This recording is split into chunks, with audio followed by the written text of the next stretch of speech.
6 দিন মনে করো কোনো সরকারের কোনো ইসেই ছিল না, খালি পাবলিকের জন্য আমরা বাইচে আছি। কালকে এসে বলতেছে মহিলারা ঘরে থাকে। এখন মহিলাকে সরাইতে হচ্ছে। হ্যাঁ, এখন একটু একটু করে সরকারের অনুদান না দিলে তো হবে না। আর সরকার মনে করো যে ওরকম মনে করো যে সবকিছু দিয়ে রাখছে, ক্যাম্প বানাইছে খাওয়ার জন্য। আর খাইলে আর থাকলে কি হবে?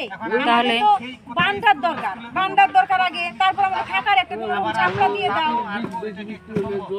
আবার জল উঠবে বৃষ্টি হলে। আর শুনতেছি জল বলে ডুবো হয়েই আছে।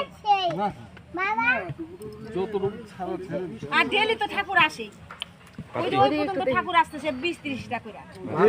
ডেইলি মনে করো। সেই সুন্দর এত কই ওদিন তো আসলাম মনে এত বাড়ি ঘর তো ওদিন নাই সুন্দর না। এইটুক জায়গা আমরা একটা জানলা দিয়ে আরেকটা জানলায় কথা বলতাম, রাত 12টার সময় কথা বলতাম। মানে আমরা ঘরে শুয়ে থাকতাম না, পাশে যে একজন গল্প করতো না, গোপন কথা, ওইটাও শোনা যেত আমাকে।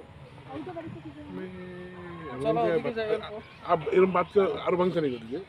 ওই ওই পাশে আরো 2টা বান ভাঙছে, এরকম এই বানই ভাঙছে, ওখানে বেশি ভাঙছে বানটা, কিন্তু ক্ষতিটা এইখানে বেশি হচ্ছে। ওদিকেও ভাঙছে, আর এমনি তো সব ভাঙাটা এখানেই ভাঙছে আর সবার বাড়িতে জল গেছে, কেউ বলবে না জল গেছে।